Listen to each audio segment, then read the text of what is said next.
आजची मराठी कथा आहे एका दारू पिणाऱ्या कुटुंबाची, दारू पिणाऱ्या मित्रांची। दारू ही वाईट असतेच, ती स्वतः संपवते, स्वतःला तर संपवतेच पण कुटुंबाला पण संपवते। चला तर मग कथेला सुरुवात करूया। मध्यरात्र झालेली, समोर दारूचे एक एक घोट रिचवत मित्रांच्या गप्पा सुरू होत्या। तुला काय वाटतं, त्याच्यानं होईल का रे? दारूचा एक पेग रिचवतच सचिन विचारू लागला। तसा समोर बसलेला संजू तोंडात शेंगदाणे टाकत म्हणाला, काय माहिती, पण जरी नाही झालं तर आपण नुसती पैज जिंकणार नाही तर त्याचं तोंड तरी कायमचं बंद होईल। नाहीतर काय, मी हे केलं आणि ते केलं, भूताबिताला आपण नाही घाबरत। बोलत विनोदही बाजूला आडवा झाला। एक सांग खरंच, त्या झपटलेल्या टेकडीवर भूत असलं का रं? सचिन जरा संशयानं बोलत होता। मला नाही माहिती, पण तरी भीती वाटते बाबा आपल्याला। संजूनं आपली बाजू स्पष्ट केली। तसा विनोद म्हणाला, चालू दे तुमचं, मला वाईट झोप आलीये। तीन मित्र एका रूममध्ये दारू पीत बसलेले, आपल्या चौथ्या मित्राची वाट बघत। एक पैज लागलेली पिशाच्यानं बांधित शेराबारीला एका टेकडीवरच्या त्या वडाच्या झाडाखाली खिळा ठोकून परतायचं, तेही अमावस्येच्या मध्यरात्री। पुन्हा एक पेग घशाखाली सरकवत सचिनची नजर भिंतीवरच्या घड्याळावर गेली। ए संजय, रात्रीचा 1 वाजलाय, सुम्याला बाहेर पडून अर्धा तास झालाय, पोचला असेल का तिथं? त्याचं बोलणं संपताच मोबाईलची रिंग वाजली। तसा मोबाईल हातात घेत म्हणाला, ए संजय, ही बघ कसली तरी व्हिडिओ पाठवली त्यानं। व्हिडिओ पाहायला त्यानं मोबाईल आडवा केला आणि बाजूला बसलेला संजू मोबाईलमधली ती व्हिडिओ पाहायला लागला। व्हिडिओमध्ये त्यांचा मित्र सुमित होता। तो स्वतःची व्हिडिओ शूट करत होता। ठरल्याप्रमाणे तो त्या माळवरच्या भल्या मोठ्या वडाच्या झाडाखाली पोहोचलेला होता। अमावस्येच्या काळ्या कुट्ट अंधारात त्यानं आपल्या बाईकचा हेडलाईट ऑन केलेला।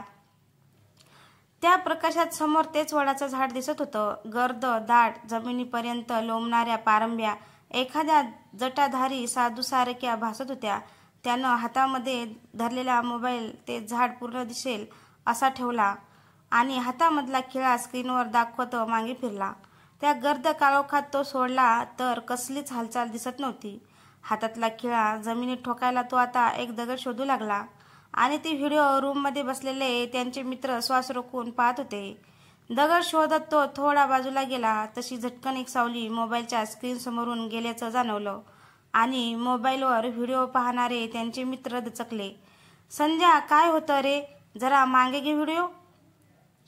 त्यानं व्हिडिओ थोडी मागे घेतली तर एक वटवाघूळ स्क्रीन समोरून गेलेली होती। चायला, कसला घाबरतोस रे, पाखरू होतं। पण हे सांगताना त्यांच्याही चेहऱ्यावरचा रंग उडालेला। व्हिडिओ पुन्हा सुरू झाली। हातातला खिळा तो जमिनीवर ठोकू लागला। 2-3 ठोके टाकताना एक ठोका चुकून हातावर बसला तशी जोराची कळ उठली। त्याच्या चेहऱ्यावर भीती दाटलेली स्पष्ट दिसत होती। आजूबाजूला पाहत पुन्हा हात झाडत पुन्हा तो खिळा ठोकू लागला, पण अचानक तो स्तब्ध झाला।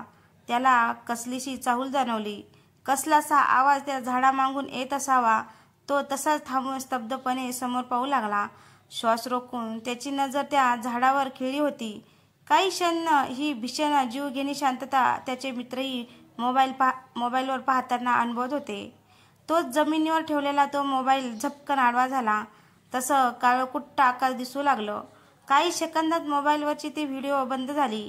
तसा हातात धरलेली मोबाईल खाली ठेवत संजू म्हणाला, चला, 1000 रुपये तयार ठेवा, शेवटी पैज जिंकलीस आल्यानं। हो यार, शेवटी जिंकलाच तो। दोघेही बोलता बोलता एकामागे एक पेग रिचवत होते। दरवाजा ठोठावल्याचा आवाज आला। सचिन नशेतच संजूला म्हणाला, दरवाजा उघडा, साहेब आलेत, सत्कार करा त्यांचा। चायला, 1000 गेले या पैजेत। सचिनचं बोलणं ऐकून संजूनं हातातला पेग खाली ठेवला आणि स्वतःला सावरत दरवाजा उघडायला तसा सुमित आत आला। काहीच न बोलता त्यानं पाण्याची बाटली घेतली आणि घोटभर पाणी पिऊन तशाच बाटल्या डोक्यावर रिकामी केली आणि सुन्नपणे भीतीचा आधार घेत शून्यात पाहत खाली बसला। मान दोन्ही गुडघ्यामध्ये खुपसून बसून राहिला, शांत गंभीर, जसा त्यांच्या मनावर भयंकर आघात झाला होता। त्याच्याकडं पाहत संजूने दरवाजा बंद करून घेत कडी लावली आणि आपल्या जागेवर बसून त्याला पाहू लागला। काय झालं रे सुम्या, एवढा का घाबरला आहेस? जिंकलास ना पैज? मग सचिन शांतपणे विचारू लागला। तसा सुमित मान गुडघ्यात खुपसूनच शांत आवाजात म्हणाला, भूत असतात रे. भूत असतात? आजवर नसतात म्हणणारा अचानक काय बडबडतोयस? हे घे दारू पी. आणि हातातला पॅक त्याच्या समोर धरला. मान हळूच बाहेर काढत त्यानं पॅक हातात घेतला आणि गटागटा ग्लास क्षणात रिकामा करत पुन्हा मान गुडघ्यात खुपसून म्हणाला, प्लीज कोणीतरी तो दरवाजा बंद करा. सचिन मागे अर्धवट उघड्या दरवाजाकडे पाहत म्हणाला, ए संध्या, दरवाजा नाही बंद केलास होय? केला होता रे. दरवाजाकडे पाहत, नाही केला वाटतं. चायला आज जरा जास्तच झाले असं वाटतंय. हातातला पॅक खाली ठेवत भिंतीचा आधार घेतच तो उभा राहिला आणि दरवाजाकडे चालू लागला. त्या किंचित उघड्या दरवाजातून त्याची नजर बाहेर गेली तसा मान किंचित बाहेर काढून तो म्हणाला, ए सुजल, किती रात्र झाली बाळ. एवढ्या रात्री लहान मुलांनी बाहेर फिरायचं नसतं. संजू दादा, दारू खूप वाईट असते. दारू पिऊ नका. दारू माणसाला संपवते आणि त्याचं कुटुंबही संपवते. दरवाजा बाहेर उभ्या त्या लहान मुलांच्या आवाजात वेदना होताच पण रागही होता. त्याच्याकडे पाहत संजू बोलू लागला, अरे लहान मुलांनी या गोष्टीचा विचार करायचा नसतो बाळ. लवकर घरी जा. Good night. एवढं बोलून त्यानं दरवाजा बंद करून कडी घातली. तसा सचिन म्हणाला, काय रे संजा, एवढ्या रात्रीचं कोणाशी बोलत होतास? कोण होतं दारात? अरे तो सुजल होता. कोण सुजल? विसरलास इतक्यात? अरे मागच्या आठवड्यात त्याच्या बापानं दारूच्या नशेत डोक्यात दगड घालून त्याच्या आईचा खून केला होता. हा, आठवतंय थोडं. आणि मग काय झालंय? सचिनच्या प्रश्नानं मागे गुडघ्यानं मान खुपसून बसलेल्या सुमितनं किंचित मान तिरकी करत म्हणाला, मग लहानग्या सुजलच्याही डोक्यात दगड घातला आणि ठार केलं. त्याचे शब्द ऐकताच रूममध्ये एकच शांतता पसरली. जो तो एकमेकांकडे पाहू लागला. दरवाजा शेजारी उभा संजू भीतीनं झटकन खाली सचिन शेजारी येऊन बसला. तसा सचिन वैतागून म्हणाला, ए संजा, काय मिस केलंय दारूत? खरं सांग. मेलेला पोरगा दिसतोय तुला, मूर्ख कुठला. नुसता दिसत नाही तर दारू पिऊ नको म्हणून सांगतोय. भिंतीला तक्क्यात देऊन शांत बसलेला सुमित पुटपुटला. पण दोघेही सुन्न होते. काहीच न बोलता संजू कधी बंद दरवाजाकडे तर कधी गुडघ्यात मान खुपसून बसलेल्या सुमितकडे पाहत होता. संजा, सुम्या, रात्रीचे 2 वाजलेत. मस्करी खूप झाली आणि आवरा तुमचं, मी झोपतो आता. बोलत सचिन तिथंच आडवा झाला. पण संजूची पुरती उतरली होती. बाहेर खरंच तो मुलगा होता की आपल्याला भास झाला या विचारानं तो सुन्न झालेला. सुमितकडं पाहिलं तर तो अजूनही तसाच बसून होता. संजूची नजर अजूनही सुमितवर स्थिरावलेली होती. समोरच्या भिंतीला तक्क्या देऊन बसलेल्या सुमितनं आपली गुडघ्यामध्ये खुपसलेली मान हळुवारपणे वर काढत समोर बसलेल्या संजूकडे पाहिलं आणि गंभीर आवाजात पुटपुटला, भूत असतात रे. सुम्या, उगाच भीती दाखवू नकोस. सुमितच्या गंभीर चेहऱ्याकडे पाहत संजूची पुरती उतरली होती. सुमितनं आपली नजर हळुवारपणे आपल्या डाव्या बाजूच्या दरवाजाकडे वळवली. तसं संजूही धडधडत्या काळजानं त्या दरवाजाकडे पाहू लागला. दरवाजा तसाच बंद होता. इतक्यात चर चर चर करत भिंतीवरचा बल्ब बंद झाला आणि रूममध्ये लख्ख काळोख पसरला. दोघे तसेच शांत बसून होते की इतक्यात बाजूचा दरवाजा उघडू लागला. हळुवारपणे उघडत चाललेल्या त्या दरवाजाकडे पाहताना संजूच्या अंगातली सारी शक्ती संपली होती. त्याची भेदरलेली नजर त्या दरवाजावर स्थिरावली. रूमच्या लाईट्स बंद असल्यानं बाहेरच्या किंचित प्रकाश आत येत होता. सोबत एक लहान मुलाचे हुंदके ऐकू येऊ लागले. श्वास रोखून तो बाहेर पाहू लागला. अर्धवट उघड्या त्या दरवाजातून एक आकृती आत डोकावून पाहत होती. डोक्याचा अर्धवट भाग पुढं सरकू लागला. तशी एक काळी कुट्ट आकृती दिसू लागली. तसा एक आवाज त्या खोलीत घुमला, दादा, दारू माणसाला संपवते आणि त्याचं घरही. ते दृश्य पाहून संजूच्या काळजात थरकाप उडाला. दरवाजात त्या मुलाची काळी कुट्ट आकृती पुढं सरकू लागली.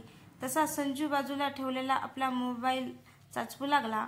बाबांनी दारू पिऊन माझ्या आईचा खून केला, माझ्यासमोरच, तोही पैशासाठी. ती तडफडत होती पण बाबा तिच्या डोक्यात पूर्ण वाटायचा मोठा दगड घालत राहिले. ती आकृती पुढं सरकू लागली आणि संजूच्या हाताला मोबाईल लागला. थरथरत्या हाताने तो टॉर्चचं बटन शोधत आपल्या दिशेने सरकणारी ती आकृती पाहू लागला. तसा पुन्हा तो करून आवाज खोलीत घुमू लागला. माझी आई रक्तानं भिजलेली, पण माझ्या दारुड्या बापाला तिची दया नाही आली. डोक्याच्या चिंधड्या झालेल्या डोळ्यातही रक्त उतरलेलं, तशीच रक्ताळलेल्या नजरेनं माझ्याकडे दयाने पाहत होती. माझी आई तिथंच मेली रे. भीतीनं थरथरत मी आईच्या प्रेताजवळ आलो आणि वर बाबाच्या डोळ्यात पाहिलं. त्याचे डोळे रक्तासारखे लाल झालेले. मला पाहताच माझ्या बाबांनी आपल्या हातामधला रक्तानं माखलेला तो दगड वर उचलला आणि खचकन आवाज आला. त्या मुलांचा आवाज संजूला असह्य होऊ लागलेला. मोबाईलचा टॉर्च ऑन झाला तसा झटकन त्या मोबाईलचा लाईट दरवाजावर पाडला आणि शून्य झाला. दरवाजा बंद होता. आतून घातलेली कडी तशीच होती. सारं काही शांत होतं. कुणीच रूममध्ये आलं नव्हतं की कसला आवाजही येत नव्हता. पण भीतीने तो थरत होता. क्षणात त्याचं अंग घामानं भिजलेलं, तर श्वासही कमालीचा वाढलेला. पण दुसऱ्या क्षणाला त्याला कोणीतरी कणत असल्याचं जाणवलं. सुमित झटकन मोबाईल समोरच्या भिंतीकडे केला, पण तिथं सुमित नव्हता. त्या लख्ख काळोखात त्याला आपल्या शेजारी कोणीतरी असल्याचं जाणवू लागलं. मोबाईल झपकन बाजूला केला आणि त्याच्या काळजाचा ठोका चुकला. त्याच्या अगदी जवळ सुमित बसलेला. संजूच्या भयभीत नजरेत पाहत सुमित म्हणाला, भूत असतात रे संजा. त्याची नजर संजूवर स्थिरावलेली. त्याच्या खांद्याच्या मागून एक हात हळुवारपणे पुढे सरकू लागला. तो हात एका लहान मुलाचा होता. रुक्ष पांढरी पडलेली हाताची त्वचा हाडावरून ओघळत होती. सुमितच्या खांद्यामागून आलेल्या त्या हाताने सुमितचा चेहरा झाकायला सुरुवात केली.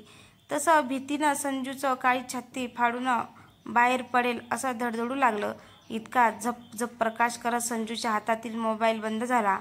तसा श्वासातला घरघरणारा आवाज सर्वत्र घुमू लागला आणि पुन्हा लख्ख काळोख पसरला.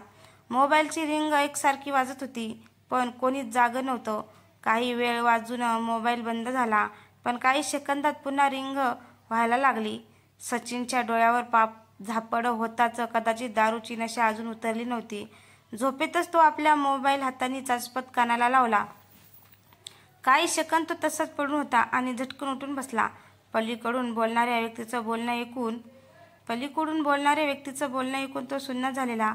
आजूबाजूला आपल्या झोपलेल्या मित्रांना पाहत बाजूला झोपलेल्या तो विनोदला उठवू लागला. तो पुरता घाबरलेला. धडधडत्या काळजानं तो विनोदला हाक देत होता. विनोदही आळोखे पिळोखे देत उठून बसला. तसा सचिन भीतीनं रडवलेल्या आवाजात म्हणाला, विन्या, वासूचा फोन आलेला.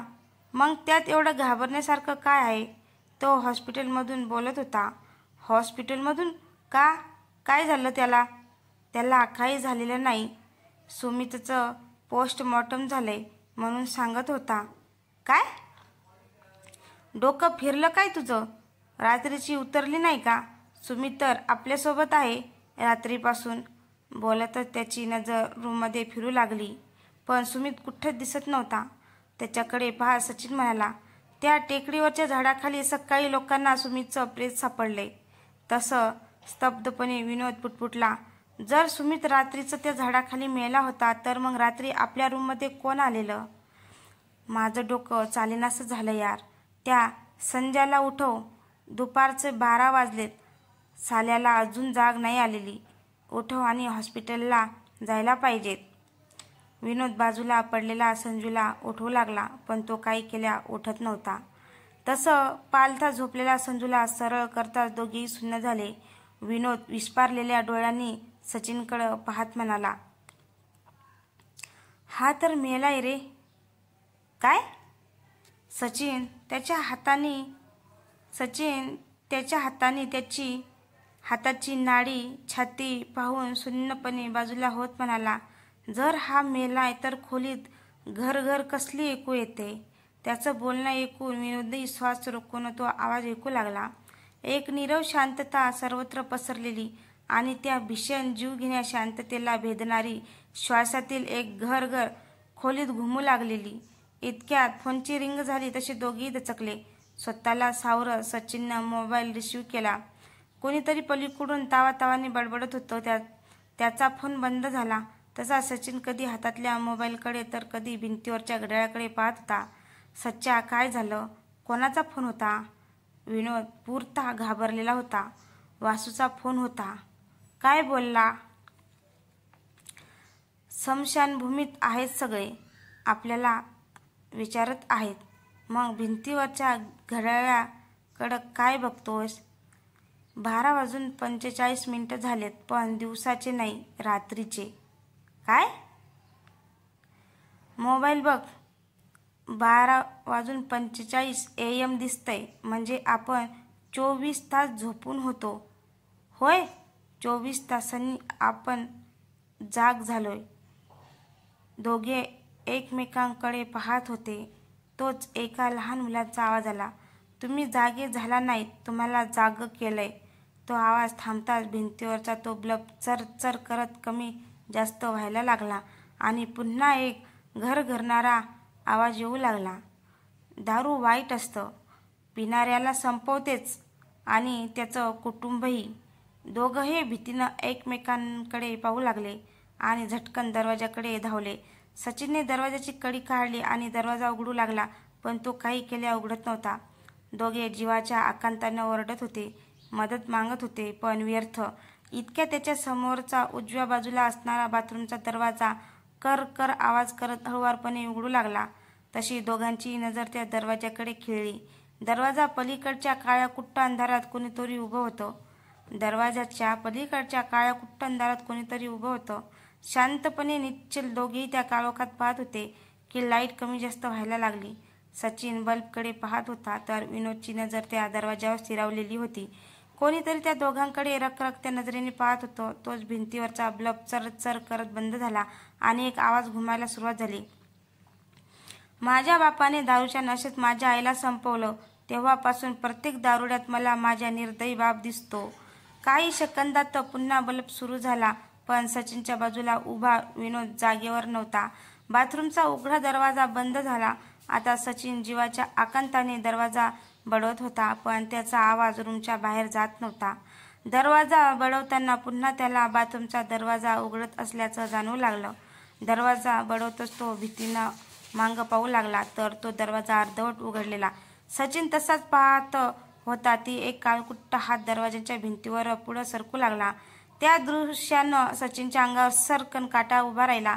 बाथरूमच्या अर्धवट उघड्या दरवाजातून कोणीतरी डोकावून पाहत बाहेर येऊ लागलं. तसा जीव वाचवण्यासाठी सचिन दरवाजावर लाथा बुक्क्या मारू लागला. मागे पाहत जोरजोरात किंचाळून मदतीसाठी आकांत तांडव करत होता. मागे त्या दरवाजातून कोणीतरी त्याला पाहत पुढे येत होतं. त्याच्याकडे पाहताच तो समोरचा दरवाजा बडवत होता. दरवाजावर लाथ मारायला समोर पाहिलं आणि सुन्न झाला. त्याच्या पायाखालची जमीनच सरकली होती. समोर दरवाजाच नव्हता. तो भिंतीवरच आपले हात पाय आपटत होता. त्याचं मरण त्याच्या मागे काळोखात लपून बसलेलं होतं, पण मागे वळून पाहायची त्याची हिंमत होत नव्हती. आपल्या मागून कोणीतरी चालत येतंय हे जाणवत होतं. त्याच्या श्वासातली घरघर आणि जमिनीवरून सरपटणारा पावलांचा आवाज जवळ येत होता, पण मागं जे कोणी होतं त्याला पाहायची हिंमत होत नव्हती.